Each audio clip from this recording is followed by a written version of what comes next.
Welcome, everybody. It is a very big coronavirus news day. I'm so glad that you are with me because if you weren't here, I would just be yelling at the TV. And if I yell with people watching, it's considered normal in society. We have two sort of areas of news today.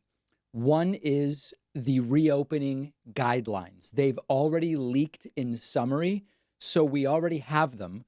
So before Trump comes out, we have the benefit of being able to go through them without the Mango Menace telling them to us. We'll just be able to read them together, and I'm going to get to that momentarily.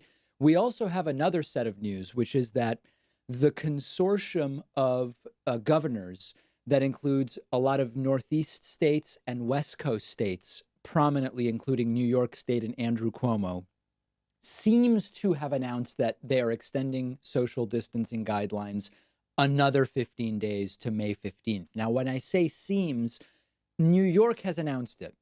And we were told New York would be acting in concert with a bunch of other states. So although the other states haven't yet announced it, it's presumed that New York and all of the other states in that consortium are going to be doing it, meaning we've got another month from today, which is disappointing, of course, but pretty clearly the right decision based on the data. We yet again have record numbers of deaths coming for 2 or 3 of the last 3 days. So that's the unfortunate news. So we're going to get to a lot of these different things. Let me get myself adjusted here. You will notice that today everything's starting an hour later. It was announced earlier that the 5 p.m. press conference was moved to 6 p.m. The press room is almost completely empty right now, so we'll see if it ends up happening at 6 p.m. Eastern. But in either case, it's okay because we now have time to discuss what is going on. Let me very quickly read a couple of super chats that came in, and then we'll get to the announcement today, and then we'll get back to your participation. Quincy Vigel says, David, who do you think Biden's most likely to pick as VP?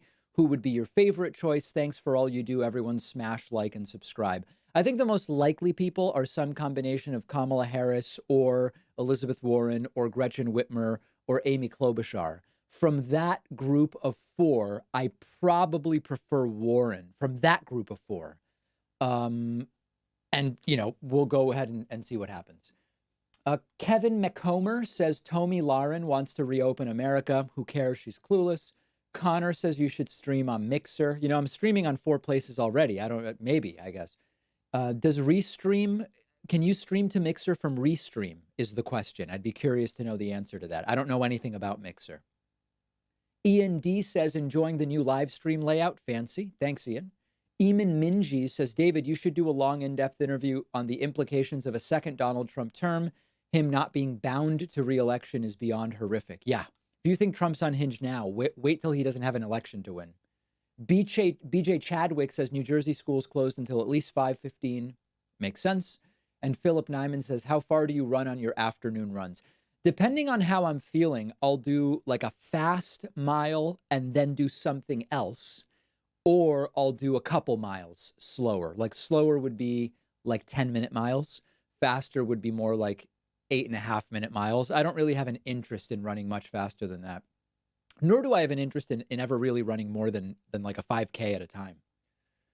Thomas Powell says, it was a cryptic crossword clue. I thought you'd appreciate it. Sales of toilet rolls to self-isolate. 7 letters. I don't know. Hoarding? Cakis Umbra says, Trump is all about branding. That's why he wants his name on the checks. How do we brand his inept response so he takes responsibility he desperately wants to avoid? That's the challenge between now and November. Kevin McComer says, are you voting for Dementia Joe? I've analyzed the 2 options, Joe Biden and Donald Trump, and Biden's better on every issue. Climate, taxes, capital gains, everything. But I've given the whole list. I don't even want to do it right now because it's such a big news day. Okay, I'm going to now tell you what Trump is going to announce today because it has leaked, and this will give us an opportunity to look at it all together. Very briefly, I do want to say thank you to Jody Zeitler, who just made a pledge on Patreon, and Ben Nuzzo, who also made a pledge at patreon.com/David Pakman Show. Okay, what is Donald Trump going to be announcing today? Here it is, and I've already reviewed it, and I'll tell you, there is some good and there is some not so good, and I'll just tell it to you like it is. So let's dig right into it.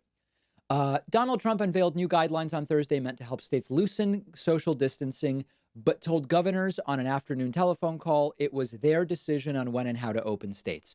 That's good news. Clearly, over the last 24 hours, someone got to Trump and explained to him, you don't have the authority to tell governors what to do. So Donald Trump seems to have relented on that. He seems to be saying clearly he's not going to tell them what to do. You are going to call your own shots, Trump said on the conversation. I've gotten to know almost all of you. Most of you I've known, and some very well. You are all very capable people, and you're going to be calling your all shots. That's good news that hopefully we're getting away from a clash on constitutional authority, the 10th Amendment, federalism, etc. That's the good news. Okay. The guidelines meant to speed Trump's goal of restarting the country won't be mandatory. Many governors have already extended restrictions into May or banned it into regional collectives that will determine their own reopening plans. The newest consortium was created in the Midwest on Thursday by Democratic and Republican governors. This is great news. There's a lot of whacked out governors, but they all seem more competent than Trump. So I'm glad to see that we are seeing governors work together. Now, here we go into the details. Trump wants to provide a framework for how to reopen, despite concerns that testing capacity is too small, which it is. In a document provided to all 50 U.S. governors, the White House spelled out a three-phase approach to easing restrictions that depends on meeting specific case count and hospital capacity thresholds. This is good. Any metrics and data that will be used is good. The benchmarks for the first phase include a sustained decrease in cases over a 14-day period and a return to pre-crisis conditions in hospitals, according to the document. That's brilliant. So let's take a look first at, if you look at the numbers in the United States in total, you would need a 14-day reduction in cases. Now, when they go up and down, I don't know if it means 14, it has to be consecutive days. If there's a one-day blip on day 8, are you going back to 0? We don't know, but that's a nice metric because when we talk about the peak isn't one day. The peak is a plateau. And as you can see, we have been bouncing around this same level for new cases going back a full 2 weeks. And the peak is typically a 3 to 4 week plateau. In terms of deaths, this is explained because a bunch of deaths were recategorized as COVID. But regardless, yesterday we still had 2,600. And today the U.S. is already at 2,000. Of course, these are going to be state by state numbers. So New York seems to be quite a ways past its peak, whereas other states clearly are not. So that's important. Number 2, states should have the ability to quickly set up safe and efficient screening and testing sites, quickly and independently supply sufficient personal protective equipment. Hugely important. Yesterday, we looked in detail, and tomorrow on the broadcast show, I'm going to look in even more detail at the Morgan Stanley roadmap. And the roadmap talks about early infected people could go back to work June 15 if we are testing 1 million people a day for active infection and we have widespread antibody testing to determine who has recovered. The testing has to be a huge part of it. I'm glad that it's mentioned, although there's not really that many specific metrics here. The phased approach encourages individuals to continue washing hands, consider using face coverings in public. Employers should enact social distancing, temperature checks, testing, and sanitation practices in their workplaces. In the first phase, the document suggests schools that are currently closed remain so. I think we should forget about reopening schools this semester. There's just no point in it. It's too much moving around. I don't think there's any advantage to getting back for what is in some places going to be only a couple of weeks. That's my view. Employees who are able to telework should keep doing it from home. So the point here is start to reopen some retail-facing businesses if you can. Large venues, including restaurants, can operate under strict social distancing protocols. Gyms can open as long as they maintain social distancing guidelines. That seems dicey, I'm not going to lie. Bars should remain shuttered. That seems like the right decision. The guidelines still recommend minimizing non-essential travel and indicate vulnerable populations should remain sheltered in place. Phases 2 and 3 gradually decrease the recommended restrictions. So this is the framework. This is the framework. I think the good news is Trump is waving the white flag on he has the ultimate authority. He's saying governors have the ultimate authority. That's the constitutionally accurate thing. That's the federal, under federalism, that's accurate. The better we avoid, the more able we are to avoid that fight, the better off everybody's going to be. I hope that today from the doctors, and hopefully we see Dr. Fauci because he's been missing for a couple of days. Since Trump told us he had complete confidence in Fauci, we haven't seen him. I hope Fauci is here today. And that is a preview of what we are expecting to happen today. If you're just joining us on Twitter, Twitch, YouTube, and Facebook, we are 10 minutes from today's White House coronavirus press briefing, during which Donald Trump will lay out the guidelines I just laid out for you because they have leaked with regard to starting to ease up on social distancing. Oh, the other thing is Trump, this is a report I got. Trump was sort of teasing we might even do some stuff before May 1st. Some states may open before May 1st. From what I've read, Trump has conceded this can only, on May 1st is the first day you can open if you've had 14 straight days of declining cases. We'll see if Donald Trump mentions that today. Okay, let me thank a whole bunch of people. Neandra33 and G Money Rider, as well as the Soulless Wolf and Alien P, have all subscribed on Twitch, and I'm so grateful for that. Twitch is a beautiful, perfect place to support the work that we do. I want to say thanks to Alan Jones, who's new patron number 3 today, Ann T, who is new patron number 4 today. Zach Williams is new patron number 5. Really appreciate your support as folks are starting to file into the press briefing room. Super chats are coming in very, very strongly. Let's see here. Alien P says in New York, they are digging mass graves. In Michigan, they complain about grass seeds and hair roots. Crazy world. Very much so. Sorry, where did we go? I missed. Okay, there we go. Mohammed Pope says, do you think it's likely Joe Biden would pick Kristen Sinema for VP? She's young and conservative. I would be shocked. I think there's no chance of that. The Hunt Club podcast says, do you think progressives would support Biden if he chose Nina Turner as VP? I don't know. I think there's no chance of that. Maddie Ice PVD says, David, the Never Biden movement is morally obtuse and trivializes the existential dangers of reelecting Trump. It is not one of virtue, but resentment. Very strong words. Emmanuel Ramirez Vera says, Trump is more left on trade, war, and criminal justice. I don't know. I'm not so sure about that. I'm not sure. I think the devil is in the details there. Marika says, do you think Lindsey Graham could lose? He could, but it's not likely. His opponent, Jamie Harrison, did better in fundraising so far. Yeah, we've been covering that. I think Susan Collins could lose. I think Martha McSally could lose. Lindsey could, but it's looking less strong. Let me put it that way. Pudding Pop says, Jigga Jigga Lulu, Huma Huma Poo Poo Wagga Wagga Doo Doo Gala Gala Choo Choo. I hope that was worth $5. Matt Chavez says Warren for vice president would make that Simpsons episode likely. Norga Pab says, what kind of car do you drive? Do you ever use the T? Yeah, I don't want to identify my driving around. I have a very, very unique, noticeable vehicle, and I don't want to be spotted in Boston. But yes, pre-coronavirus, I take the subway, which we call the T here, frequently. Kevin McComber says, which Republican candidates will run after Trump? Don't know. Too early to discuss in my mind.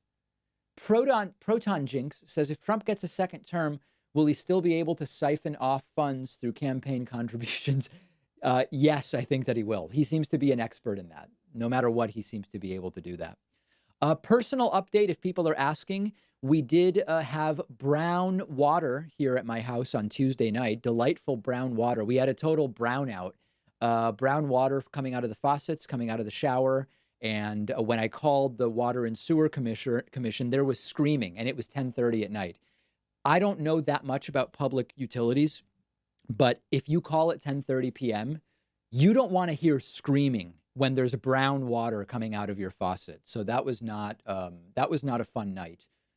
Otherwise, my urban garden is going to get going very soon. I'm having large amounts of soil delivered this weekend, and I'll be posting about it on my Instagram at david.pacman. Otherwise, nothing to report because I'm essentially not leaving my house. In practical, it's not literally true, but in practical terms, I'm not really going out very much. Okay, Alan Smith says, David, have you heard? What are your thoughts on the idea that Trump runs his press briefings late to pull viewers from local nightly news? It's conceivably possible. I wouldn't put anything by the guy. Daniel Rivera says, what are your thoughts on Tulsi's chances for president? You know, I think that Tulsi is finally starting to turn the corner. I think now that everybody's gotten out of the way, Bernie's out of the way, and, you know, it's all happening. I actually think that she is about to consolidate a lot of support, and it's going to be a really incredible thing for her. Okay, Matthias Germany says, hey, David, what nickname similar to Sleepy Joe would you give Trump? I don't know. I like the Mango Menace, the Tangerine Terror, Baby Authoritarian, Baby Dictator. Kaylin Brooks says, David, have you seen Kyle Kulinski and Mehdi Hassan back and forth? I don't see how people like Kyle cannot vote Biden. Not only did I see it, I was involved in it. Mehdi retweeted one of my posts there. Kyle responded to me. It was a real party on Twitter. And it reminded me once I got off of Twitter that Twitter is not real life. And almost nobody cared about that argument that I was involved in. It was a sad moment, but a good one to, it was a good moment of clarity for me, I guess I would say. Let me say thanks to Roy Chitwood. Roy Chitwood is new patron number 6 today at patreon.com/David Pacman Show. Let me also say thanks to Zack Attack for subscribing on Twitch. Okay, Sean, thanks for the super chat to Jean Église. I believe Église is church in French. Is that right? Sean King says, David, should I have spaghetti or pizza tonight? You should have pizza, but it should be a cauliflower crust. See if you can put that together. Bamber Kitty says, do you think Turtlehead McConnell could lose? Sure. Yeah. I mean, I think the most likely Republican senators to lose that we should be targeting again are Susan Collins and Martha McSally. Jeff Sessions will probably beat Doug Jones in Alabama, but maybe Lindsey could lose, maybe Turtle could lose. But there's some lower hanging fruit, so to speak. Unknown Prodigy says Trump will enter at exactly 6:21 Eastern. Yeah, if you want to super chat me the time you believe Trump will start today, I'm glad to take over unders, so to speak. Erythropathak says World Wrestling Entertainment was deemed essential services and then mass layoffs. Yeah, I've never seen wrestling. Chad Durkowitz says, do you think there will be a second stimulus check? I'm leaning in that direction. I am absolutely leaning in that direction. Yeah. Okay.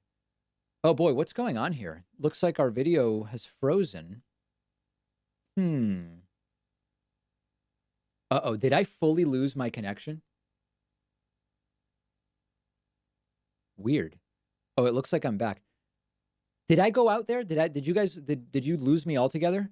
It seemed for a second like I may have actually gone offline there momentarily. The connection browned out. Okay, I gotcha. All right, people are starting to come in here. Very, very exciting. Let me very briefly say this. I said, uh-oh, what is that guy? Is that a flag? Oh, no. Is that a second flag? What is that? Anytime you see a second flag, it's a red flag for me. Ooh, leaning it up against the American flag. I don't know that that's allowed. Does that guy have a symbol on his back? Oh, I see. Oh, it's a stand. Okay. Wow, I don't know what's going on there. Okay, I'm going to mention this one time, and then I'm going to shut my mouth. Yesterday, this worked really, really well. We've been streaming every day. We're doing our clips. We're doing the podcast. We're doing everything. The best way today to support all of this work is to make a pledge at patreon.com/David Pacman Show. 6 people already have, and it's a beautiful, beautiful thing. I will thank every single one of you. We currently are, where are we on Patreon? We are at 1904 patrons. There's 9,000 people watching right now across all of our platforms. We could get to 2,000 patrons like that, but I'm not even talking about 2,000. I'm only talking about getting 19 more. So consider making a beautiful, generous pledge in the solidarity of peace and love at this time. And I will thank everybody. You can pledge as little as $1 a month, and there is no limit. I think the biggest pledge we had on stream was $100 a month. Although we've got some bigger ones in there as well. But very, very exciting stuff, and we will fill the bar, I hope, with your help. Okay, other super chats that are coming in. Blackwave54 says, Suwu COVID kills you no the vibes. Having trouble discerning that. Shell Craigmile says, David, you're amazing and your news is the only one that I trust. Well, remember, I don't do news. I just do opinion. We're not really breaking news here. Adrian Benningfield says, hey, David, I had an idea for the food that's rotting in the fields. Couldn't farmers donate the food to food banks for tax rebates? Interesting idea. Shannon Bennis says, wife, sure, your button-ups are Untuckits. Is that true? I only have 2 Untuckit brand button-ups. And I haven't worn them for a little while. So your wife is not wrong that I have some Untuckit button-ups. They were a sponsor for a little while. Keaton Klepper says, you're kidding. Tulsi hasn't dropped. I actually have no idea what's going on with Tulsi. Babsy Kun says, what I miss? Nothing yet other than we already reviewed the full plan that Donald Trump will be announcing today. There's an article on CNN outlining exactly what the plan is. So we've already reviewed it so that we'll be better able to just, take it all in once Donald Trump comes up and starts blabbering. KWB says, I'm not one of those crazy protesters demanding reopening, but I am starting to wonder, has there been any effort to quantify the loss of life and or quality of life due to the economic shutdown? I don't know. Trump has tried to say more people will die from staying home than from the virus if we let her rip. I wouldn't call that a study per se. Study would be a bit much. Per Tiran says, hey, David, how could a Green Party participate in the election since there are more than 2 parties? Is new laws required? No, third parties can participate, but the problem is that with first past the post, there's a huge disincentive to support a third party candidate, even if you like them better than a Democratic or Republican candidate, because you risk helping the candidate you most disagree with. So for third parties to really be viable, we need campaign finance reform and restructuring the first past the post paradigm, so to speak. David Adams says, did you like my uncover cop meme? I apologize. I don't know what you're talking about. I truly I apologize. Kevin McComber says, Tucker was right. Bernie is a lame revolutionary. Oh boy, shots fired. A lot of people turning on Bernie.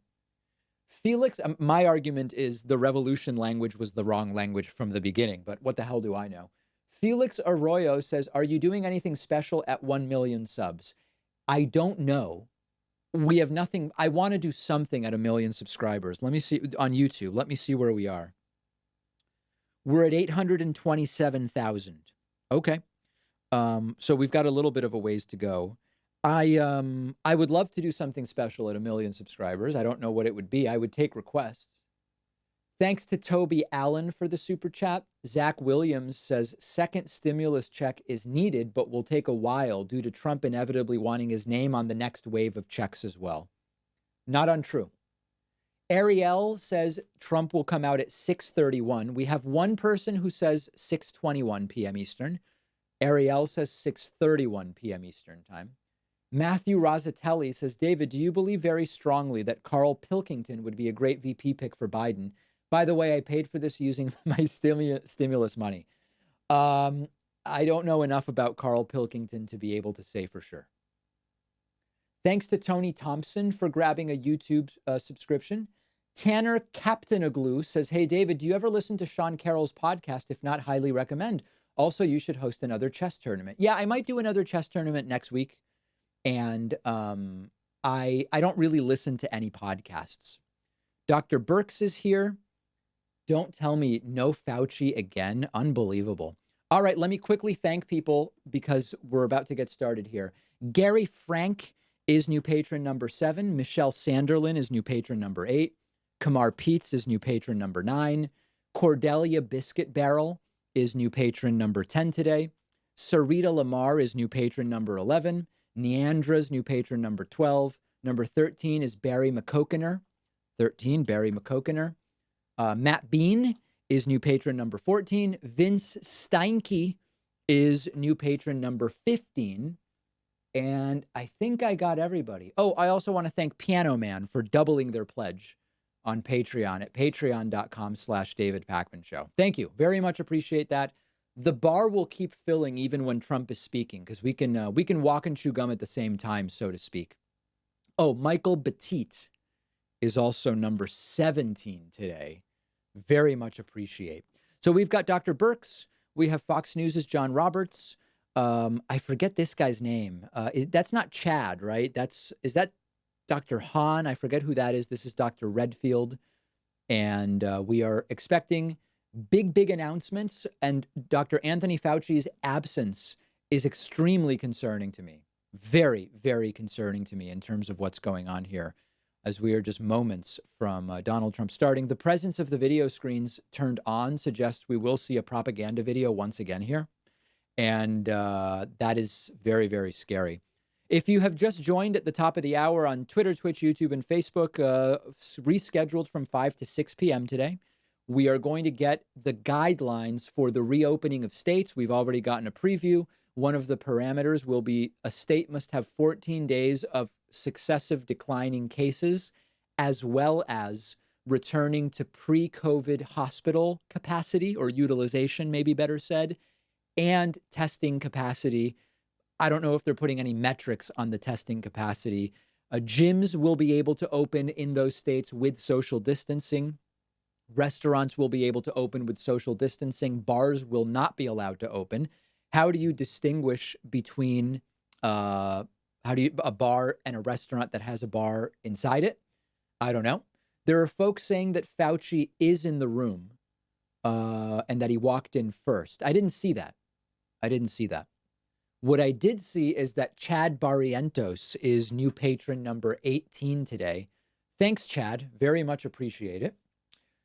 Let's see here. Matthew Gauthier says, this is the only thing I'm buying from my stimulus check since it's not even enough to cover my bills. Better be another one coming.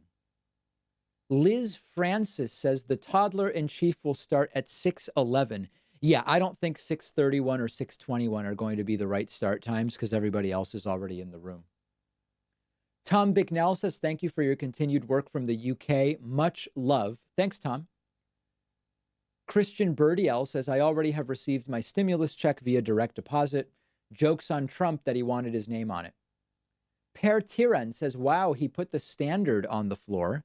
Here is Donald Trump. We will go over to C-SPAN because we get a much more, well, I guess I'll switch over momentarily. Our nation is engaged in a historic battle against the invisible enemy. To win this fight, we have undertaken the greatest national mobilization since World War II. And that's exactly what it's been.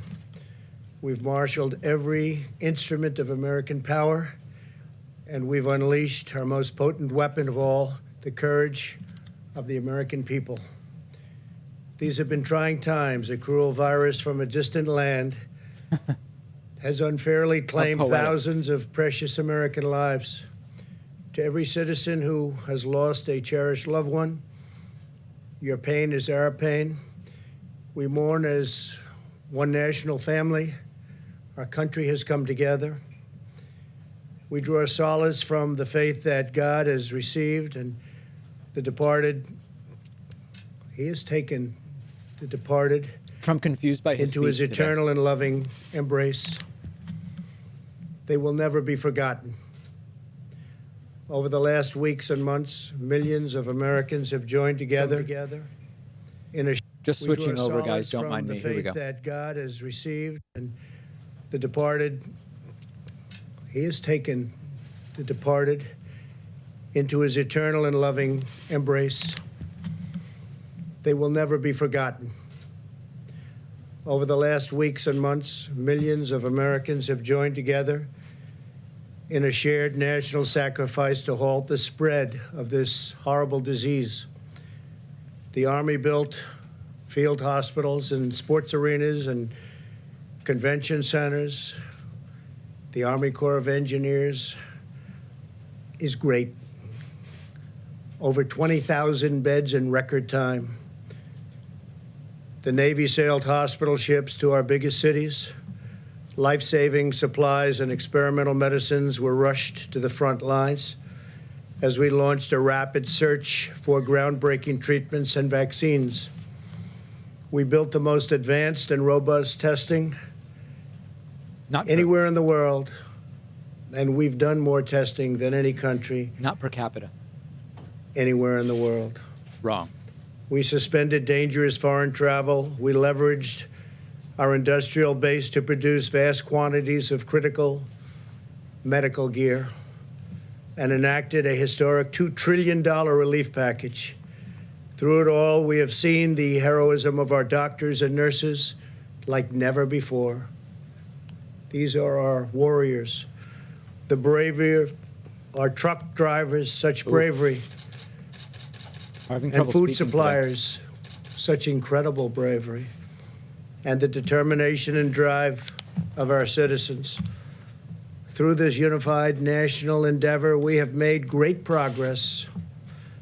You could really say incredible progress. Our experts and scientists report that our strategy to slow the spread has saved hundreds of thousands of lives.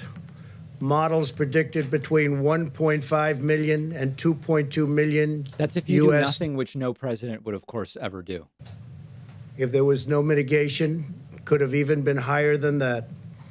And between 100,000 and 240,000 deaths with mitigation. It's looking like we will come far under even these lowest numbers. Thanks to our all-out military operation and the extraordinary devotion of our people, we believe we will experience far fewer deaths than even the optimistic projection. But there is no such thing as an optimistic projection on death. One person is too many. Our experts say the curve has flattened and the peak in new cases is behind us. Nationwide, more than 850 counties, or nearly 30% of our country, have reported no new cases in the last 7 days. Because of our early and aggressive action, we have avoided the tragedy of healthcare rationing and deadly shortfalls that have befallen many other nations, nations which, wherever possible, we are helping. In America, no person who has needed a ventilator has been denied a ventilator. We're making hundreds of thousands of ventilators. We've delivered thousands and thousands of ventilators to the states. And actually, it's been an incredible operation. We started with very little, and we ended with a lot. The United States has achieved a significant lower mortality rate than almost all other countries. Based on the latest data, our team of experts now agrees that we can begin the next front in our war, which we're calling opening up America again. And that's what we're doing. We're opening up our country. And we have to do that. America wants to be open, and Americans want to be open. As I have said for some time now, a national shutdown is not a sustainable long-term solution. To preserve the health of our citizens, we must also preserve the health and functioning of our economy. Over the long haul, you can't do one without the other. Cannot be done. To keep vital supply chains running, these chains have to be taken care of so delicately. They're delicate. The balance is delicate. We want to deliver food and medical supply elements. We must have a working economy, and we want to get it back very, very quickly. And that's what's going to happen. I believe it will boom. A prolonged lockdown combined with a forced economic depression would inflict an immense and wide-ranging toll on public health. This includes a sharp rise in drug abuse, alcohol abuse, suicide, heart disease, and many other dimensions of physical and mental well-being. We have no data on this. Moreover, many patients have put needed medical care on hold, creating entirely new hazards for public health. Our country has suffered. The world has suffered. 184 other countries have suffered. Therefore, my administration is issuing new federal guidelines that will allow governors to take a phased and deliberate approach Here we go. to reopening their individual states. I've dealt with them now a long time, and we've had a great relationship. Democrat, Republican, the relationship has been good. This strategy is based on hard, verifiable data. I want to thank Dr. Birx for her incredible leadership in crafting these guidelines in consultation with scientists, What about Fauci? experts, and medical professionals across government. Dr. Birx will explain the guidelines in more detail in a few moments.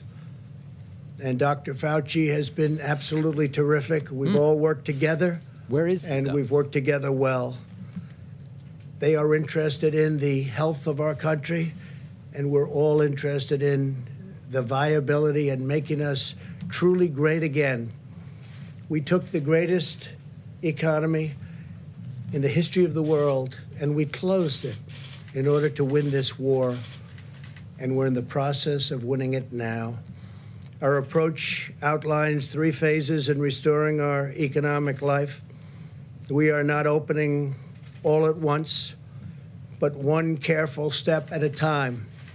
And some states will be able to open up sooner than others. Some states are not in the kind of trouble that others are in. Now that we have passed the peak in new cases, we're starting our life again. We're starting rejuvenation of our economy again in a safe and structured and very responsible fashion. Our strategy will continue to protect senior citizens and other vulnerable populations while allowing military and other groups of incredibly talented people to go about their real business and the business that's supposed to be hard at work at doing, and nobody does it better. Our military is the greatest anywhere in the world, and we're so thankful for Quick what note, they've the consortium of states that are not going to open for a while are about 40% of the population at off the top. on the ground allow. Instead of a blanket shutdown, we will pursue a focus on sheltering the highest risk individuals, so important. We're establishing clear scientific metric and benchmarks on testing, new case growth and hospital capacity that must be met before advancing to each phase. And that's each phase specifically in the reopening of our country. This is a gradual process. As the caseload in a state continues to go down, restrictions can continue to be eased and come off. Let's get to Throughout Dr. the Birx. process, citizens will continue to be called upon to use all of their weapons in this war: vigorous hygiene, teleworking when possible, staying at home if you feel sick, maintaining social distance, sanitizing commonly used surfaces, and being highly conscious of their surroundings. Those are our weapons. It's interesting because he's going back to the language of before we did the shutdowns. Wash your hands, keep your distance, and everything's going to be fine. Then we got an exponential growth pandemic. Circumstances of their own states. Every state is very different. They're all beautiful. We love them all, but they're very, very different. If they need to remain closed, we will allow them to do that. And if they believe it is time to reopen, we will provide them the freedom and guidance to accomplish that task, and very, very quickly, depending on what they want to do. We are also encouraging states to work together to harmonize their regional efforts. We'll have numerous cases where states have worked and will be working very, very closely together. As we reopen, we know that there will be continued hardships and challenges ahead. Yes. Our goal will be to quickly identify and address any outbreaks and put them out rapidly.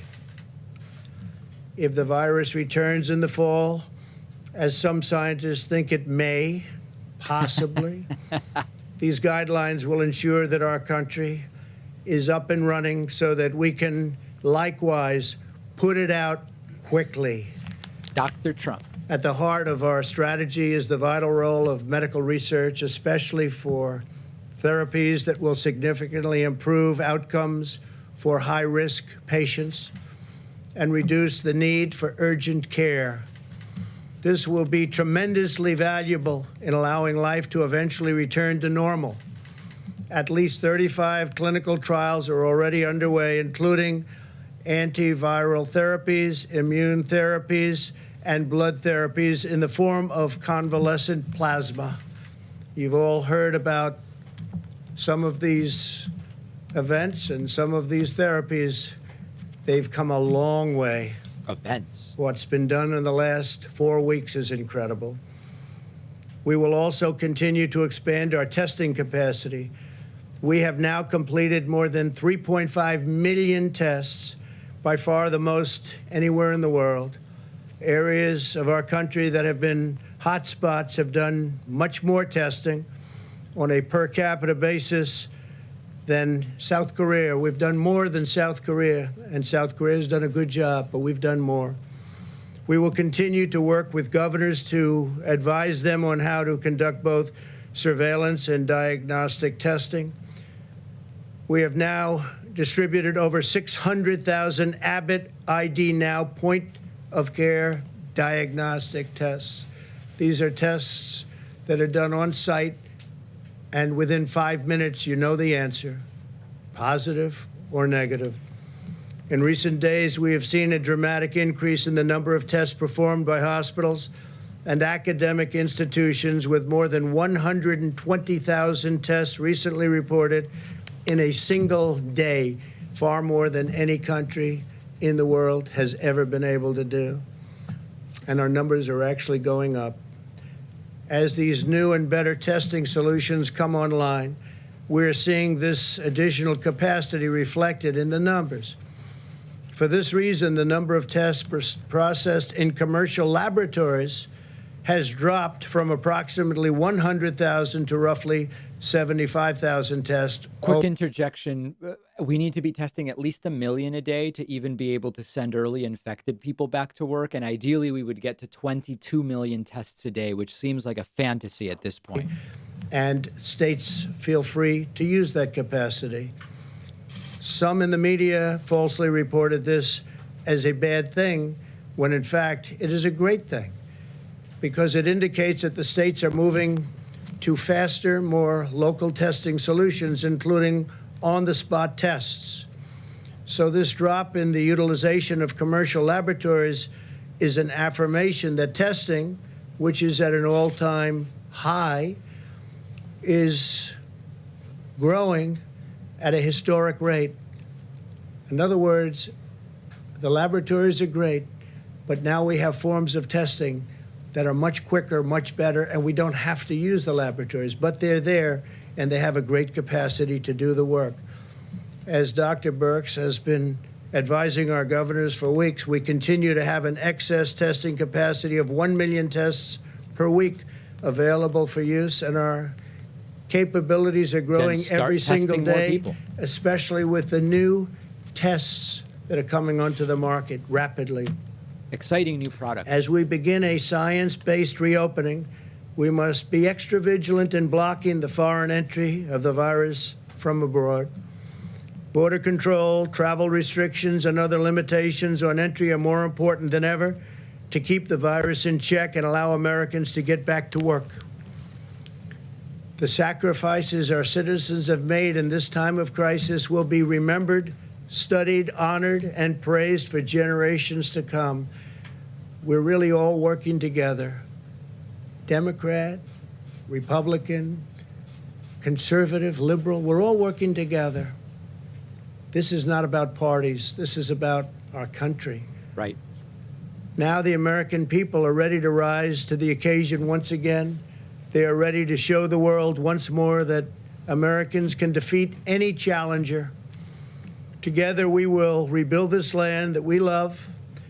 We will reclaim the magnificent destiny that we share, and we will carry our nation forward to new heights of greatness and glory. I would now like to ask Vice President Mike Pence and Dr. Birx to further explain the new guidelines. I want to thank Just Birx.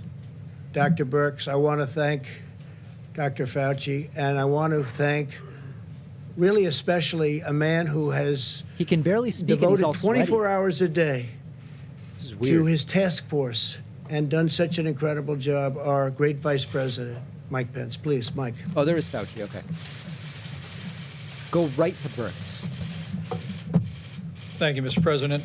The members of the White House Coronavirus Task Force today joined the President to meet with a bipartisan group of members of the House and of the Senate to get their counsel on the development of what the President unveiled to America's governors this afternoon. The new guidelines for opening up America again are a product of the best science and the best common sense that the President has marshaled on this team and from a broad range of advisors from all across the nation.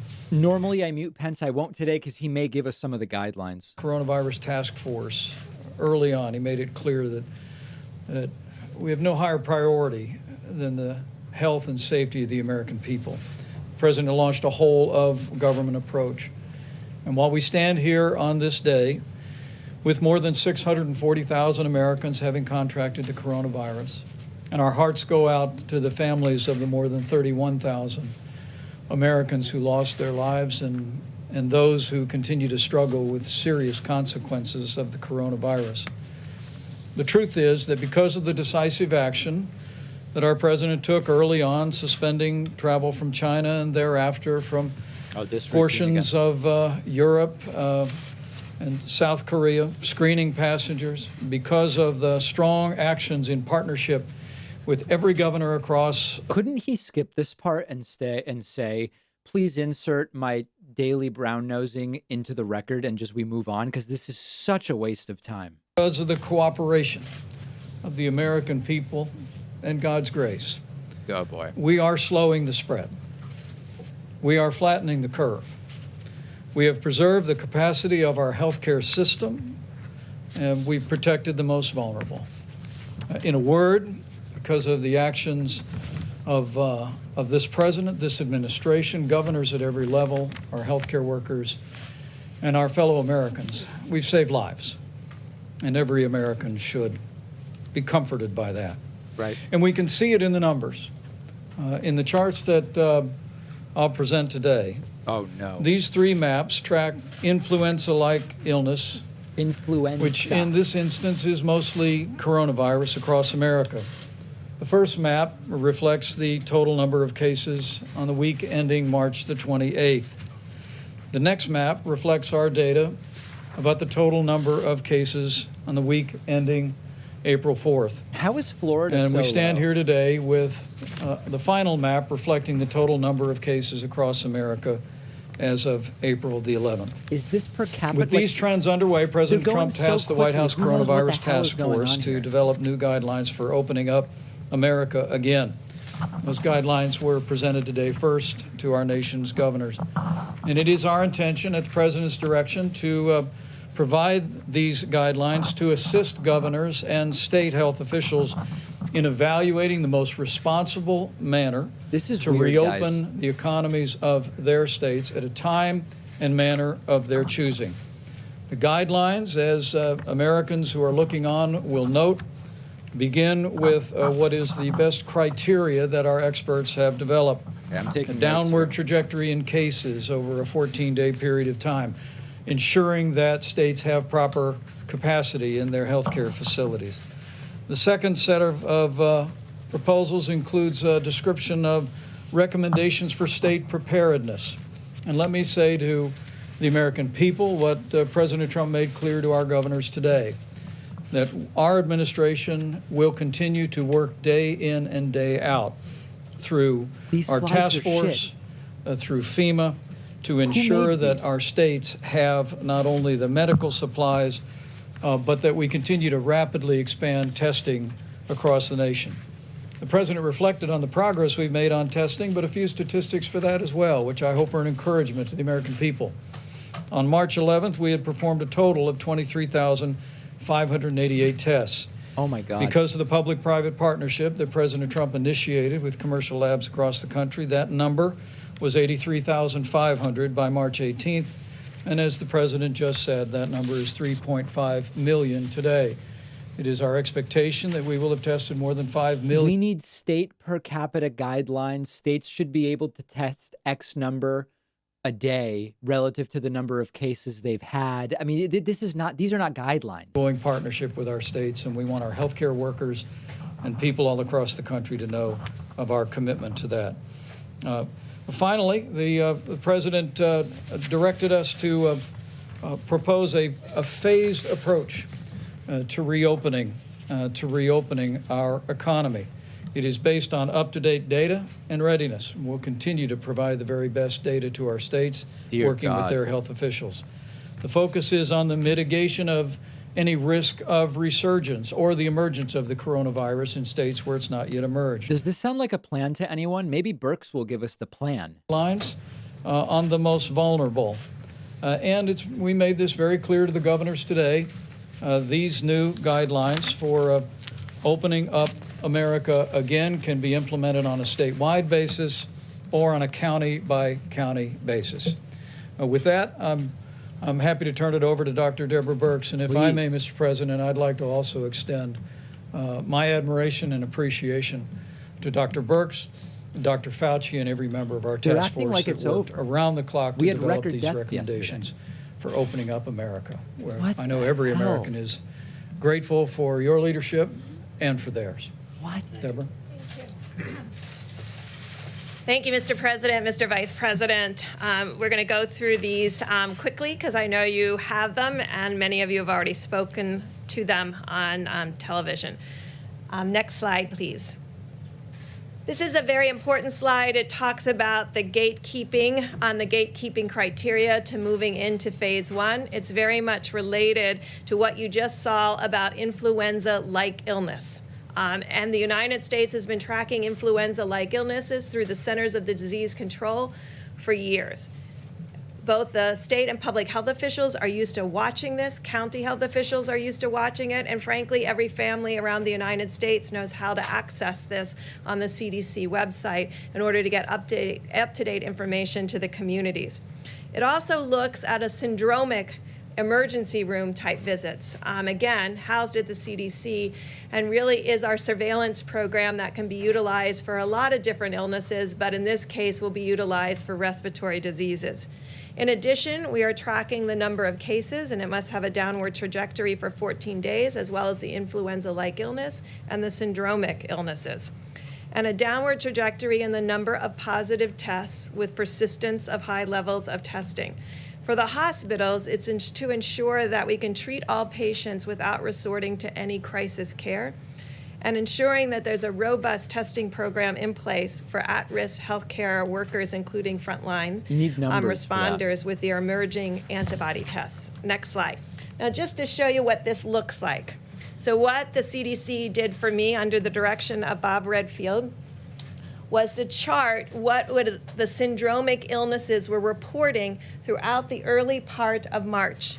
And you can see in New Orleans, respiratory diseases were starting to be seen in the emergency room. That is the red line.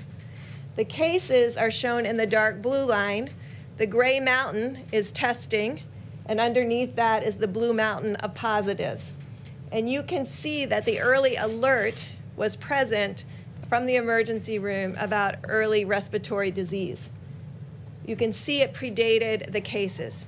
So throughout the summer, when we do not have flu to contaminate this picture, we'll be able to follow this syndromic pattern city by city, county by county, community by community, state by state. This is Next too slide. complicated for Trump and many In of our addition, governors. the CDC has the influenza-like illness net distributed throughout the United States, very useful in the winter time. That first peak is influenza B in the red. That's this season. I showed you all the seasons here, so you could see the seasons as they are displayed. The first peak is influenza B, second peak influenza A, and then you can see the coronavirus, and you can see its decline, and it's declining towards baseline. This will allow us, again, city The by real problem with this is these numbers are often very delayed and they're updated later. We know the initial, oh boy, this is real trouble, guys. localities that I described. Next slide. Oh God. This So is not hopefully you good. see that we've brought CDC and their amazing talent of individuals at the Center for Disease Control and Prevention and What a all mess of of a their PowerPoint, by the way. abilities to this response and also to the surveillance that we need in this response. But I want to call your attention to the third bullet on this graphic. So we're tracking those two pieces that I described. But the third bullet is about setting up sentinel surveillance sites to be able to distinguish and find asymptomatic individuals. Individuals that you've heard about that may be either pre-symptomatic or asymptomatic throughout their entire disease course. We want to be able to find them in communities of particular vulnerability. So we'll be doing sentinel surveillance throughout nursing homes, throughout inner city federal clinics, throughout indigenous populations, to really be able to find early alerts of asymptomatic individuals in the community, and both for the syndromic cases that are tested, the influenza-like cases, and the asymptomatic cases, doing contact tracing, again with support from the Centers for Disease Control, we can't do any of that working with stuff right now. each state and local government. In addition, we want to make sure that all the healthcare facilities have adequate protective, personal protective devices and the equipment to handle the surge and to ensure the ICUs can handle increased capacity. We want every state to have a plan for the health and safety of its workers in critical industries and to protect the health and safety of those living in high-risk facilities, including senior care facilities, as we discussed with sentinel surveillance, but also additional surveillance. When we talked with all of the states that had not had a major metro outbreak, their sentinel surveillances picked up always the first cases in nursing homes. And so this is a very much a big focus of the plan moving forward. I won't go into the rest of the details on this slide, but there's quite a bit of details on the expectations of every state and local government. Next slide. You'll recognize this slide. Next slide, please. Is this feeling like a plan to anybody? You'll recognize this slide. It's what we've been talking about in the 15 and 30 days to prevent the spread. It's continuing those critical hand washing or sanitizers, Yeah, not these are the guidelines that led to a total shutdown. affecting surfaces, using face covering while in public, following state and local guidelines, and critically, staying home if you are sick. I know a lot of people go to the workplace when they are feeling ill. You know when you're feeling ill. It won't get better by going to work. So we're asking again for people to stay home when they're sick. Next slide is for employers to ensure that there can be social distancing and protective equipment, temperature checks, use of disinfectant in high traffic areas, including break rooms, and ensuring that we don't do there's no non-essential business travel, and then monitoring for any symptomatic individuals in the workplace. And again, my if you God. can become ill at work, to immediately to go home. Even having business travel on there is a bad idea. Like even having it on the PowerPoint. Sick. I'm going to go through the phases very quickly, but you have the details. Phase 1. Again, you have to go through those gating criteria related to 14 days of decreasing evidence of illness and decreasing testing despite adequate testing. So phase 1 begins with all vulnerable individuals, including those with comorbidities, continuing to shelter in place. Trump's asleep. And ensuring that those that first go out into the public are not those that are most vulnerable to bad outcomes in this disease. And then ensuring that we continue to do 6 feet maximum physical distancing in public spaces, continuing to avoid large gatherings, and all non-essential travel. For the employers, next slide. Again, if a vulnerable population needs to return to work and cannot be teleworking, there should be special accommodations for all vulnerable populations, as well as options for teleworking. We believe every employee should encourage work return in phases, from 20% or 25% to 40% to 50%. And again, minimize all non-essential travel. Phase 1 continued. Next slide. If the schools are already closed, they should remain closed. Correct. All visits to senior living facilities and hospitals should continue to be prohibited. Large venues, including sit-down dining, can only be operated under strict physical distancing protocols and maintaining those 6 feet. Gyms could open if they, again, could adhere to strict physical distancing, and elective surgeries can resume on an outpatient basis. Phase 2. Next slide. Next slide. Again, you have to go through the criteria again of a continuation of another 14-day decline among those criterias that were in the gating. Again, we're asking for all vulnerable individuals shelter in place. We did not put a timeline on any of the phases. We want the governors, with the data that they have, community by community, to be setting up those timelines. Wow. Again, we're asking for the public to continue to maximize physical distance. However, we increased social settings to be able to now have 50 individuals. Once you're at 50, and it's non-essential like travel all bets are can off. resume. Next slide.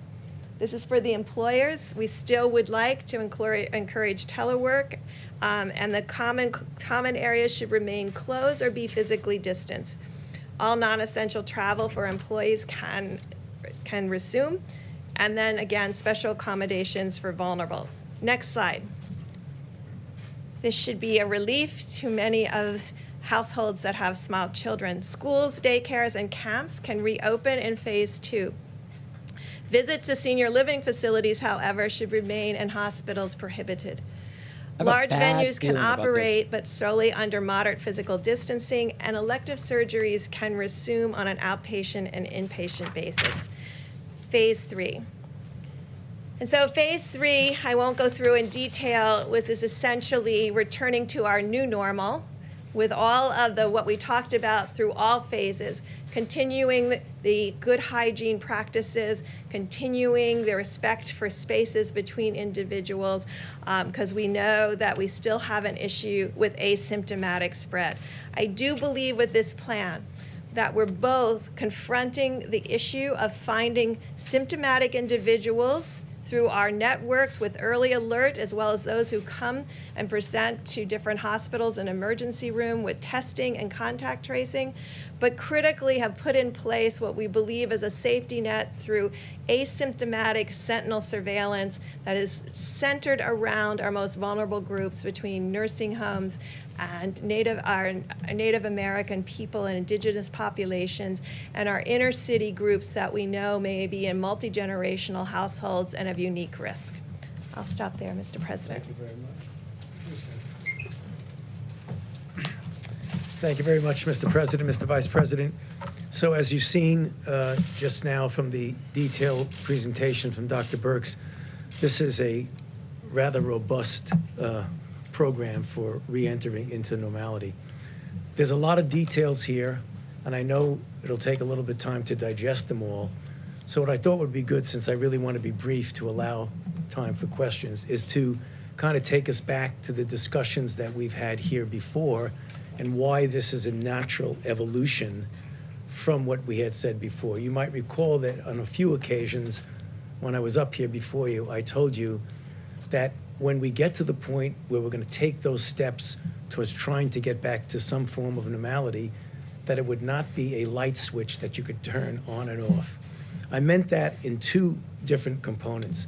The first of all, that we are a very large country and we have different dynamics in the country. We have areas of the country that have gone through a terrible ordeal and others that fortunately have gone and gotten through this rather lightly. So that's the first thing. The second thing is that light switch on and off is the exact opposite of what you see here, which is a gradual gradation with the first thing and the only thing in mind as the health people here, my colleagues who are either physicians, scientists, or public health issues, the predominant and completely driving element that we put into this was the safety and the health of the American public. And I know there are a lot of other considerations that go into opening, considerations that you've heard of right from this podium. But the dominating drive of this was to make sure that this is done in the safest way possible. So let me just make a couple of comments to just reiterate more from a broader standpoint the things that Dr. Birx did so well in a very granular detail. First of all, in order to even consider getting into the phasing, you have to pass a hurdle. And that's the hurdle that we refer to as gating in. Now, when you think about it and look at the map of the country and look at the differences in different parts of the country, you will see that there are some regions, states, locations that are going to be almost already into some of that gating and will have already fulfilled some of those criteria. Others, because of the dynamics of the outbreak in their area, will take longer to be able to do that. But you don't get to phase one until you get through the gating. And then in order to make sure that safety and health is the dominant issue, the design of the phases were just that. You go into phase one, if you get no rebound, and you satisfy the gating for yet again a second time, then you go to phase two. If you have no rebound and you satisfy the gating criteria for a third time, you go into phase three.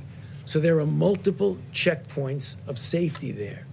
So as I've said from this podium, when we were talking about the first 15 days of the mitigation, and then we extended it another 30 days, I essentially pleaded with the American public to say, let us make sure we do the best that we can to accomplish that. And in fact, mitigation works. You saw the charts that the Vice President and that Dr. Birx put up.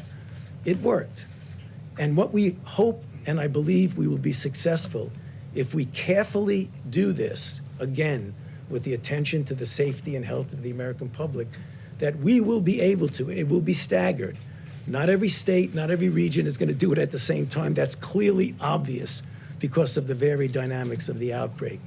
But we feel confident that sooner or later, we will get to the point, hopefully sooner, with safety as the most important thing, to a point where we can get back to some form of normality. The one thing I liked about it that Dr. Birx said so well is that no matter what phase you're in, there are certain fundamental things that we've done that are not like it was in September and October. You want to call it the new normal, you can call it whatever you want. But even if you are in phase 1, 2, 3, it's not okay, game over. It's not. It's going to be a way that we protect ourselves because, as we know, and as I've said from this podium, it may very well be, as we go the cycle around, that there'll be this virus that wants to come back to us. I think we're going to be able to handle that. Thank you. Wow. Go ahead, Dr. Fauci. Dr. Fauci, so I assume that there's also a phase 4, which is after a vaccine is developed Right. and available to everybody. So, question on phase 3 being the new normal, are we during that phase going to be able to see things like packed arenas for sporting events, large crowds, concerts? The answer is, it is conceivable that we will be able to do that.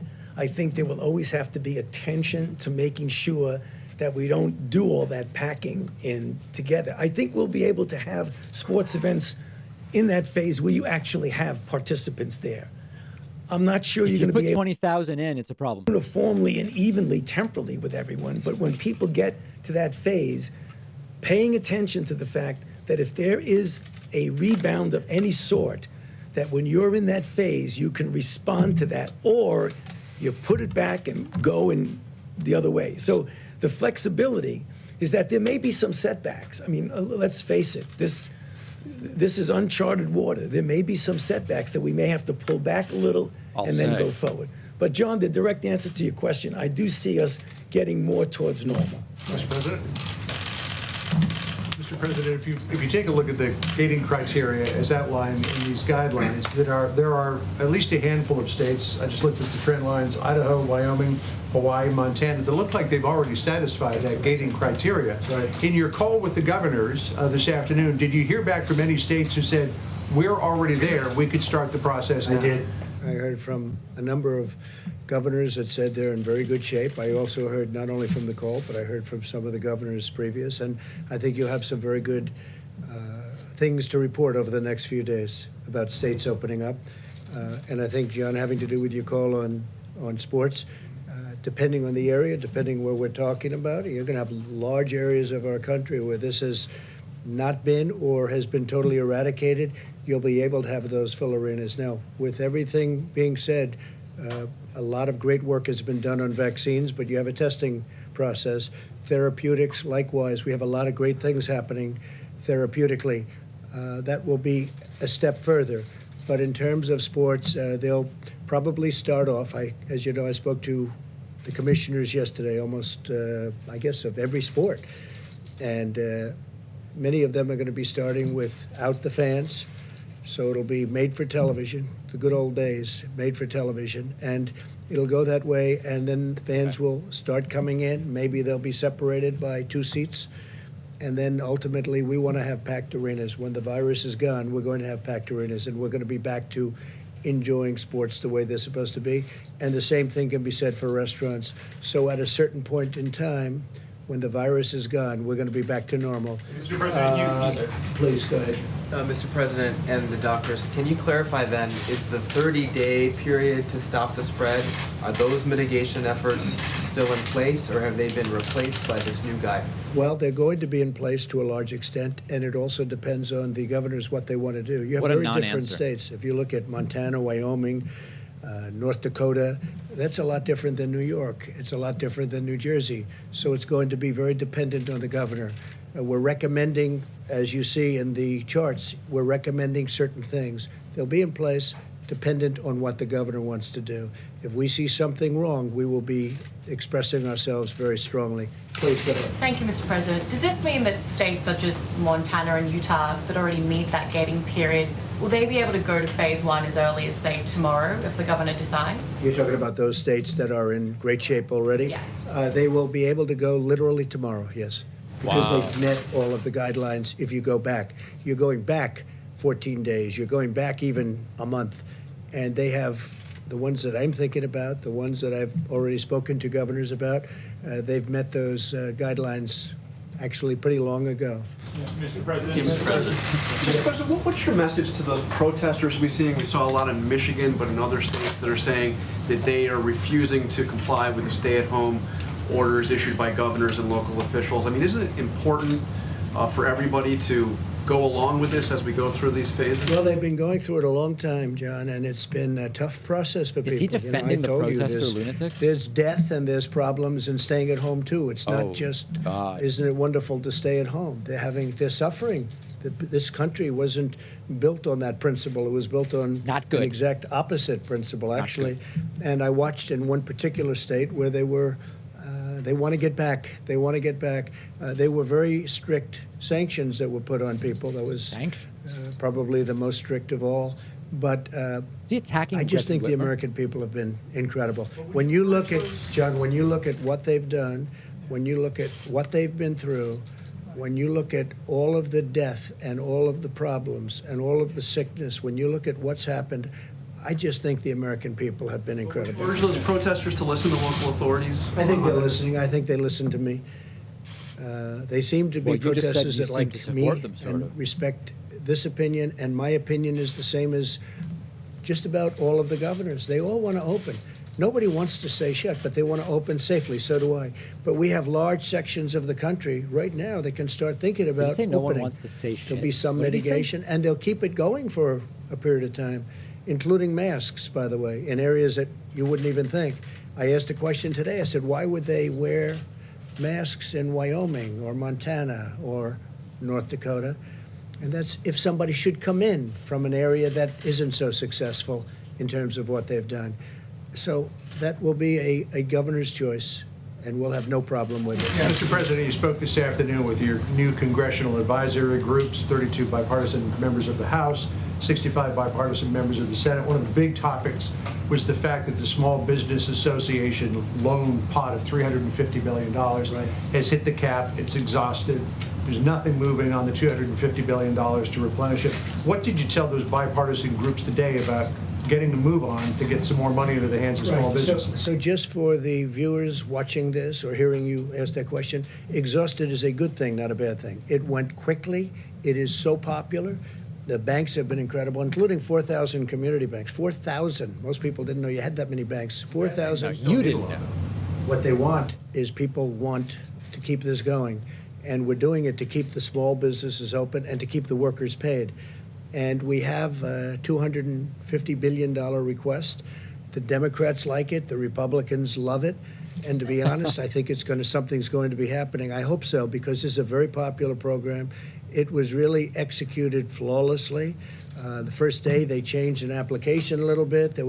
But when you look at what Bank of America did and what Wells Fargo did and Citi and a lot of the banks, but when you look at what all of the community banks did, it's been really incredible. Well, we're negotiating with Democrats, and they should frankly approve it quickly. This is a Very great thing tough for our country. negotiation. It's a great thing for small business and for the workers, and we're having a hard time getting them to approve it. I think it's going to happen. It should happen really unanimously, but they're trying to get things, and we're not too happy with what they're trying to get. Please go ahead. First, could you just say which states specifically you guys think have hit the gating requirements at this I'd point? rather not say that, but you'll be seeing it very soon. I mean, I'd rather have the governors be able to announce, and they're very proud of it. They've worked hard. Some are in an area that's less susceptible, and some really was done, I think we can say, through talent. They really worked very hard. And, we have some states that got too much credit for what they've done. Frankly, I could name you a couple of those too, and I Those could he'll name you name. a couple of them. And we have others that haven't been given credit that have done a phenomenal job. And part of the guidance seems to sort of shift to states and companies the burden not just of additional testing and surveillance, but also this sort of new normal in which there's smaller crowds in restaurants and bars and Well, arenas. that's not going to be normal.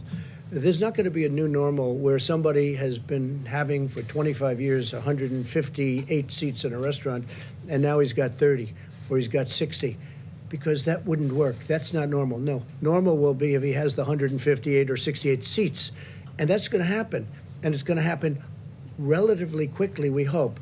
But that's our normal. Our normal is if you have 100,000 people in an Alabama football game, or 110,000 to be exact. We want 110,000 people there. We want every seat occupied. Wow. Normal is not going to be where you have a game with 50,000 52 years. people. To that point, I mean, best case scenario that happens in the states that are doing really well in a month. Obviously, for I think a lot of other states, it's going to be longer than that. So my question is, what is the federal government going to do to sort of help, especially companies, but states and local governments in those positions, to pay for what is now going to be an even longer extended? We're going to be watching over. We're going to see that everything is working out smoothly. We're in very strong communication with the governors. We're going to be helping with testing. They're going to be doing the testing. It's got to be a localized thing, and it really has been since I've been involved, because I came in and federal government's supposed to do testing of parking lots in the middle of a certain state that's 2,000 miles away. It's ridiculous. But the testing has been so incredible. Two things, testing and ventilators. Ventilators are really tough. They're very complex. They're very expensive. Wasn't his question. They're, very sophisticated machines. Some are unbelievably sophisticated. Well, we built, you saw General Motors yesterday. Thousands are being issued. We have 11 companies building them. We have not had one complaint in the last week and a half, which is surge time. Don't forget, when they were calling because in 2 weeks and 4 weeks and 5 weeks, they're going to need ventilators, not because they need them right now. And we were right on our counts, and nobody that wanted a ventilator didn't get a ventilator. Plus, we have additional if there is a surge. Trump We hope weirdly seems to think the federal government only has a presence in Washington, D.C. There's all these federal agencies that are in every state. should have had them. And we're also going to have a big stockpile in the federal government, and we'll be able to help foreign countries countries that need help because you have countries will never be able to build a ventilator. It's tough stuff. We're uniquely talented in the sense that we can do things that nobody else can do. We'll get right back to you, John. Peter in the back. Peter. Thanks. So you said you didn't want to name the states that might be ready to go. Can you give us some, or maybe the experts, Dr. Birx and Dr. Fauci, give us some sense of how many yesterday? You said 29 states were in good shape. Do you think as many as 29? Yeah, Peter, I think 29 states are in that ball game, not for opening, but I think they'll be able to open relatively soon.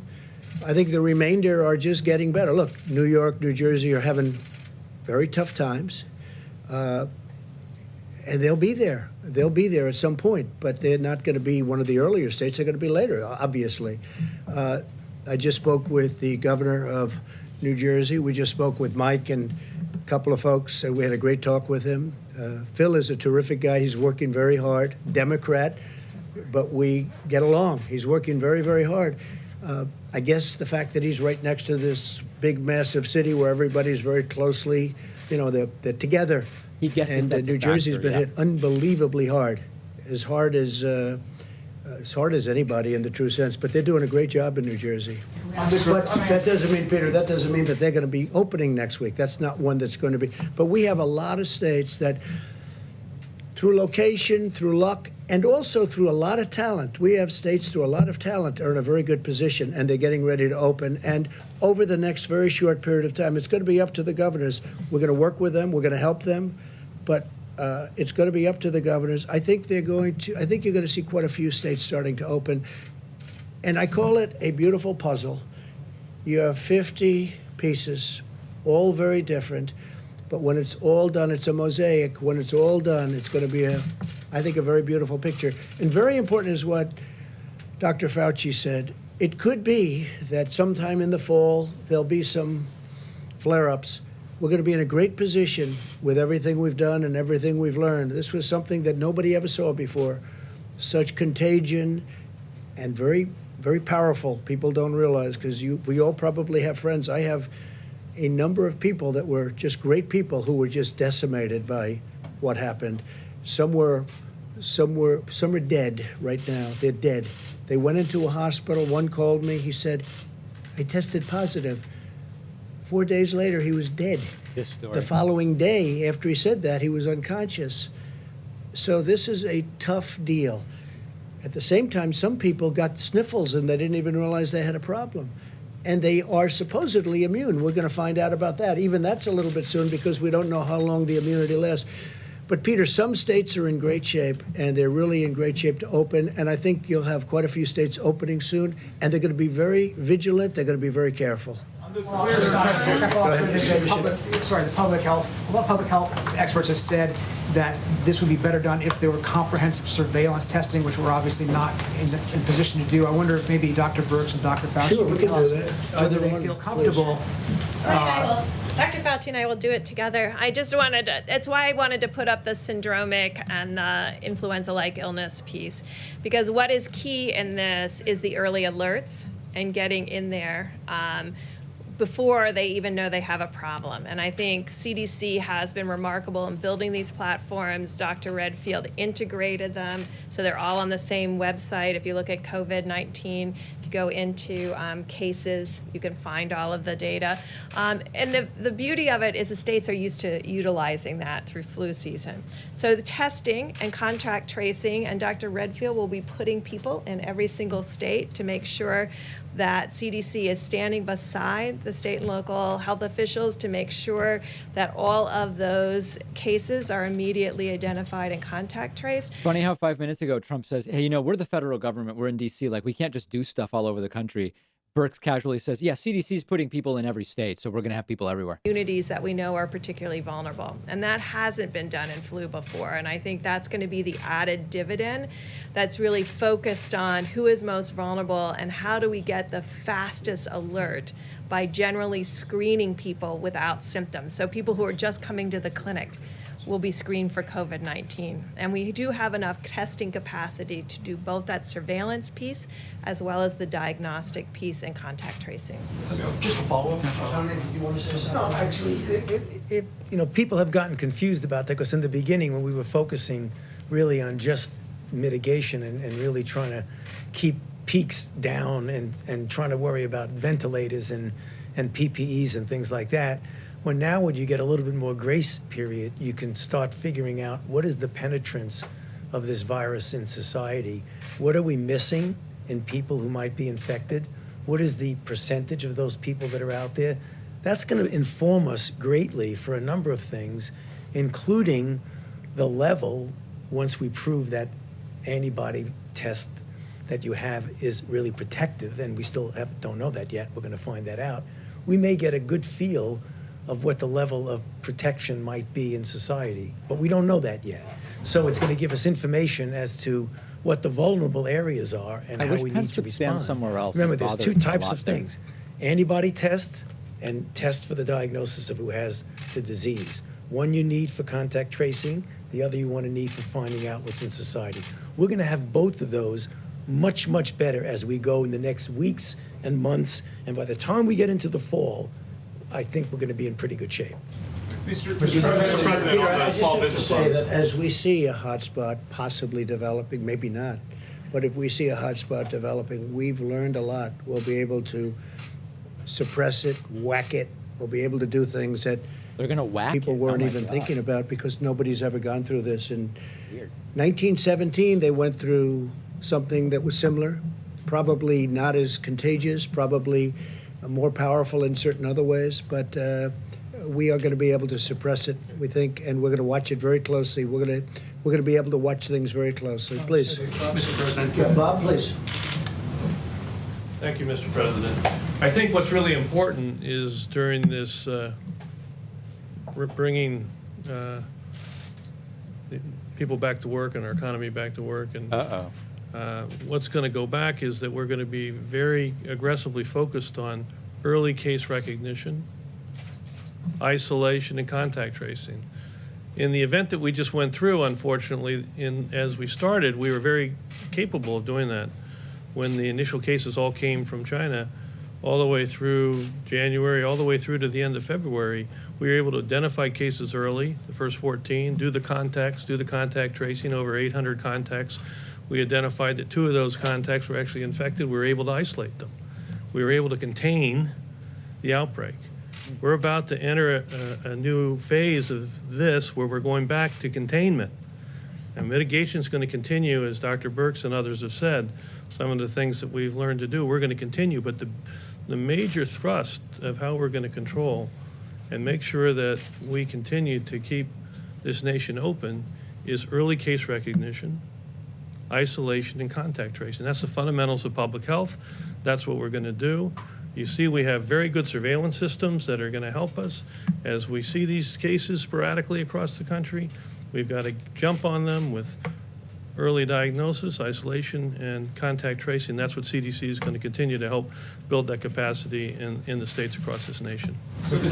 President, I could just follow And on. one other thing, because we discussed this today with the senators, we had the congressmen and women. There'll be some areas of our country, wide open plains, wide open spaces, with not that many people, relatively speaking, where you're not going to have to do that. Senators were saying there is no reason to do that in certain states and certain areas where you have the wide open. In other cases, we will be doing that. So we'll be following it. Largely, that also will be a function of governors. They know their states. So largely, that's going to be a function of governors. Yes. Yeah, you mentioned I think you used the term clear scientific benchmarks on testing. And the main periscope that I think you guys are talking about is the ILL syndromic as well as the surveillance and the sentinel testing. Yeah. Are you opening things up then without doing, I just want to be clear, are you opening things up without doing widespread testing? Is that because you don't have the capacity or you don't think it's necessary? We do have the capacity, but you have states without any problem. You have states with few cases, and those few cases have healed. You have states with very little death, relatively speaking. As I said, one is too many, but you have states with very little. And If we really do have the testing capacity, we should be starting to test tons and tons of people. much different case than a New York or New Jersey, where they're going through, frankly, they go through hell. And if you look at New York, I'm looking at bed count, because you have to look at bed count. And it's really dropped. We built the Javits Center with 2,900 beds. Not the question. And it was I mean, they built it in 4 days. It They was did about an tests. incredible job. The Army Corps of Engineers. It was not used very much. We sent the hospital ship in to New York Harbor, and it was not used. Then we went COVID, and it still was not They used did very much COVID on because that. the bed count has gone way down, way down. In these states, when do you see yourself getting ahead, back please. to campaigning? Mr. President, I mean, This is not campaigning. I want to make the country better. I don't care about campaigning. This is about making our country better. I think this team has been incredible. Right. Whether it's Army Corps of Engineers, whether it's FEMA. One thing that happened on the call today that I noticed more than anything is Pete Gaynor. So many governors said, "I want to thank you." Pete Gaynor called up. They had tornadoes in a big part of our country this week, and they were all saying that he has been unbelievable. They called one after another. They were thanking us for, that's FEMA. Yes, Mr. President. And they were thanking us. No, I want to heal this country. This is a war. We've been through a war. We have an invisible as opposed to a visible enemy. I think in many ways the invisible enemy is much more dangerous, is much Right. tougher. Scourge. In the G7 today, I went through country after country. We were there. We all get along great. Angela Merkel and Shinzo Abe, Prime Minister of Japan, and all of them. And their countries have been devastated by this. Their economies have been devastated by this. 184 countries all over the world. And we went through one after another. And I was angry because this should have been told to us. It should have been told to us early. It should have been told to us a lot sooner. People knew it was happening, and people didn't want to talk about it. I don't know why, but we're going to get to the bottom of it. But people should have. China, or I mean, I'm not saying anything. I'm saying people should have told us about this. They should have told the rest of the world too. When I looked at Germany talking today, when I looked at France talking today, the European Union was there represented. That represents a lot of countries. Their economies have been devastated, but they're going to build them back. But we're going to build this economy back bigger, better, stronger than ever before. You watch. And we have stimulus. And we're going to do things, whether it's infrastructure, which we would like to be able to do, our roads, our tunnels, our highways, our bridges. Our bridges need help. You know, a lot of you have reported on our bridges. A lot of bridges are in bad shape. They should have been fixed 25 years ago, and they're still standing. They have to be fixed. So hopefully we'll get an infrastructure bill. The good news is the interest rate is close to zero, and zero interest is a good thing when it comes to rebuilding your infrastructure and your country back. Please, in the back. Mr. President, walk us through the calendar, if you would. When it comes to Memorial Day or even Pentecost in May, you've got July 4th, Labor Day weekend. What would you anticipate at each of those Is this milestones? like Christian Broadcasting Well, Network? I don't like to anticipate because you have a couple of Pentecost. states that are in difficulty, that have made a lot of progress, by the way, and they're either here or they're heading down. But so I'm not going to go in terms of dates, but I think we're going very quickly now. I really believe. I think we're going to have a lot of states open relatively soon. We're beating the date. I said a date of May 1st, and, you know, here we are. And I think you're going to have some nice surprises over the next few days, and that'll be before. And that's big stuff. Some of those states are big. They're big stuff, big, very important states. And it's going to be added on. And as we look, I don't want anyone coming back that isn't in position to come back. The last thing we want is for, let's say, a New York to come back too soon, or a New Jersey to come back too soon. We want them to come back when they're ready. But they're really heading in a good direction. And I think it'll be much faster than people think. I think it'll be quicker, but it's got to be safe. Yeah, please, in the back. Thank you. Has the government modeled the possibility what might happen, how many deaths might occur if there is a widespread resurgence? If this just doesn't work, I mean, how many deaths are we talking about? So if we didn't do what we did, we were talking that's not about the up to question. 2.2 million deaths. Not the question. So that's 5 times almost what we lost in the Civil War. Okay, lost if 620,000 everything Civil War. happens properly, and if we continue to go the way we're going now, we will be significantly Not what less he asked. than the Terrible lowest number with mitigation. So we'll be significantly less, and it's still a And lot of war people. deaths don't spread by contagion. One is too many, as I've said. One is too many, but we'll be under the number of 100,000, which was the minimum number projected by the model. And I give everybody up here. I give all of the people that we've been. I mean, this was a military operation with a lot of private. He doesn't help. know the answer. Got it. If you look at Roche, they were incredible. Look at Johnson & Johnson now, what they're doing. They Listing are companies. very far advanced on a Question was about vaccine. death. I think therapeutically, we have some of these genius companies. They're truly genius companies. I'm seeing them. I'm meeting with the people that run the companies and scientists. And I mean, what they're doing is incredible. It's incredible. It's a beautiful thing to see. So I think we're very far advanced, and I think we're going to be in great shape Question was soon. death. Yeah, please. Mr. President, I know you don't want to mention specific states, but what about Washington and California? Do you have guidance for? Do you mean Washington State or Washington here? Washington State and California? Do you Well, have that's going to be guidance? up to them. They're going to have to make that determination. I mean, the governor of Washington was saying that he can't find cotton because, you know, a swab is a very easy thing to get. And swab is essentially, it's a little bit more sophisticated than a Q-tip. Swab is huge. And you got to be able to go out and find. You know, the federal government shouldn't be forced to go and do everything. He's What missing, we've done like, is articles of incredible. speech. What we've done Weird. are the ones that can't be done, like, for instance, the ventilators that can't be done by anybody but a very powerful, very great manufacturing country, which is what we are and what we're really getting to be. And I have to tell you, some of these companies, what the job they've done, and we're going to recognize them pretty soon, the job they've done in terms of getting out, in particular, ventilators, because ventilators are so hard.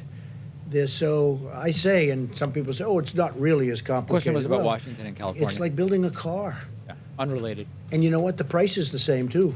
It's a very expensive thing for a sophisticated ventilator. Look at the It's reporter very, nodding. very tough stuff. Yeah, please. Mr. President, let me toss this question up to you and to the doctors as well. Truthfully, for those states that aren't ready to go to phase one, to get through these phases, do we have an idea of how many millions, tens of millions of tests they're going to need Beautiful for them to question. get through these phases? That's the Any right number question. out there? A test of any sort? Yeah, so I mean, you've heard me talk about tests for a while from the podium, and I think what has happened over the last several weeks is hospitals and clinics that could move to the more point of care test move to those point of care tests. And what it's left is an amazing array of capacity that exists in the country for at least 1 million more tests per week. So we have a whole team working lab by lab to see what it would take to turn on all of those labs that We aren't need running more the than that. pieces of equipment now. So you see in the system, I just said to you, there's 1 million more tests per week, that we have tests sitting there and equipment sitting there, and now we have to really deal with each single lab to really We figure out really need 1 million a day minimum, and some models say more, but 1 million minimum a day. through with us. And thanks to the lab directors, they really explained to us highly technical difficulty to run some of these big pieces of equipment, because you have to aliquot the samples, you have to centrifuge, you have to put them on the machine. It takes a tech full time. At $50 a test, it wasn't enough to hire another technician to run the machine full time. So at $100 a It's a test, money it issue. is. So those are the kinds of Got it. changes we have to make bit by bit by bit. pay $100. But Got that it. alone doubles our testing capacity per week. So we're committed to work with laboratories to answer every one of their issues with the state and local governments. And I think, frankly, every conversation I have, and the governors will say, I need 5,000 people tested. And I say, well, at the University of X, there are 6,700 tests waiting for you. So it's more of making sure that every governor and every public health official knows exactly where every lab is and where the tests are, so we can create with them a real understanding so all these tests can be run. So yes, there is twice the capacity right now. You're assuring So just so the you government they have understand, the steps. excuse me, just so you understand, we have tremendous testing capacity. You look at the labs, they're actually saying, send us. And the reason it's gone down is because we have so many other tests that frankly are easier because you don't have to send. They're on Question site. is, how many do we need? And to now do we this have the new safely? saliva Didn't get an answer. test that just came out yesterday, which is probably the easiest of them all when you get right down to it. And I Trump was seeing passes where that one with Rutgers flying is colors. involved. Great school, great college, great university. and they're using that. So many people are going to want to use that, but they don't have to use the labs anymore. Labs are great, highly accurate, very, very great companies, but they're down. They have tremendous, as that goes down, you have additional capacity. We have tremendous testing capacity, and to think that a month and a half ago we had virtually nothing. I just want to conclude, we're opening up our great country again. It's going to be over a period of time.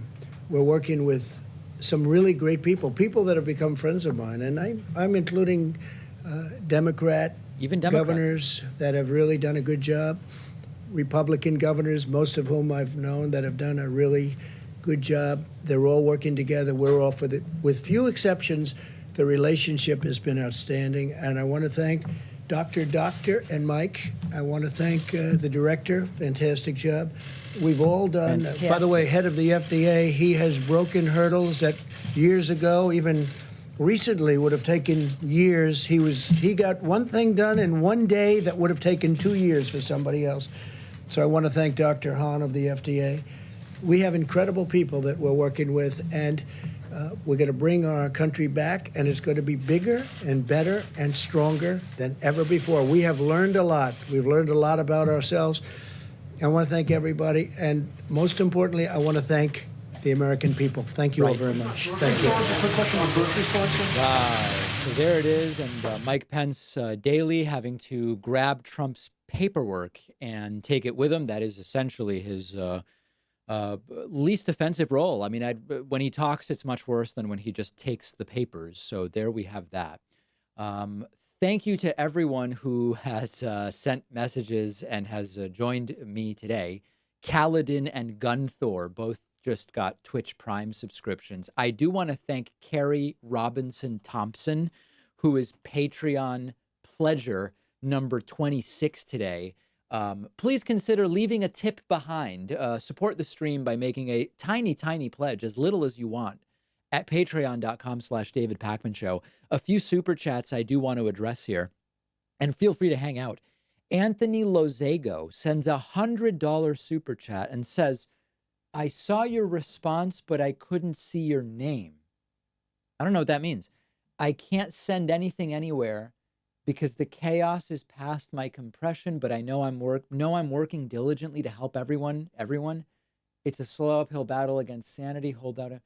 I don't know what you're talking about, Anthony, but you are being so generous by sending a $100 super chat. I really appreciate that. Athenian Stranger says, I'm a high school teacher in Texas. Please don't open.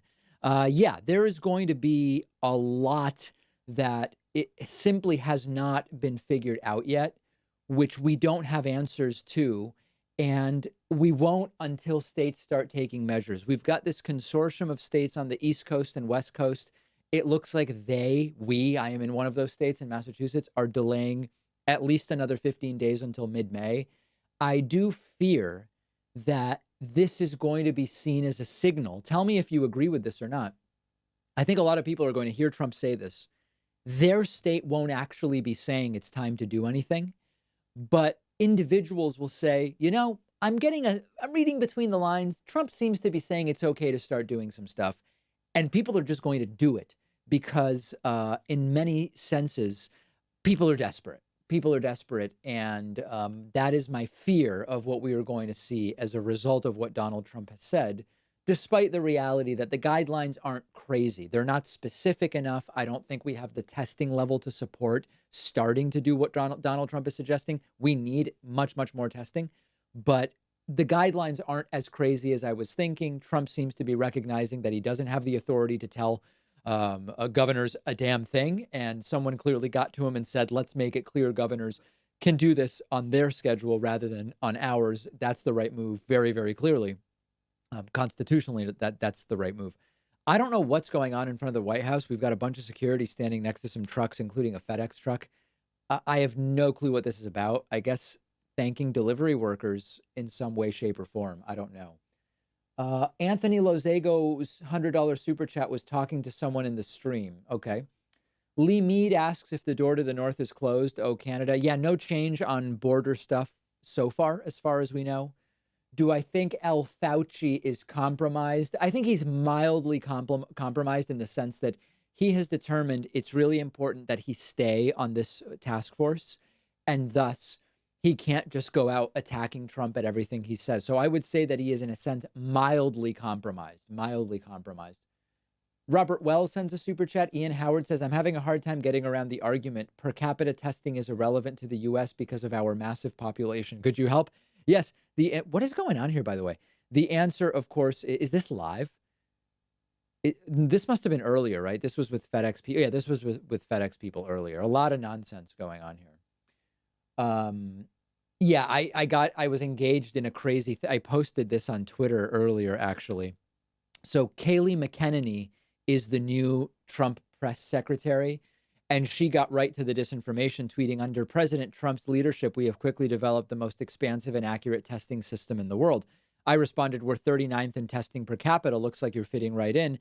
Some dude responded, sounds like our relatively large population is beyond your grasp. Of course, missing that per capita is all about our large population. We are talking about tests per population. That is exactly what we are talking about there. So dealing with a lot of very uninformed, this is what we call, I know some people are mad that I'm using the word weaponized a lot lately. When I talk about weaponized ignorance, this is what we're talking about. It is ignorant, and it has been weaponized in a way that very rapidly spreads exponentially greater disinformation. The virus spreads virally, and the disinformation about the virus also spreading virally. All right, that does it for me today. We will be back tomorrow pending another press briefing. We've got clips. We've got all sorts of stuff. Make sure that if you're watching on YouTube, before you leave, smash the like button and destroy the subscribe button. Thanks for joining me. I'll be back tomorrow and later today with clips.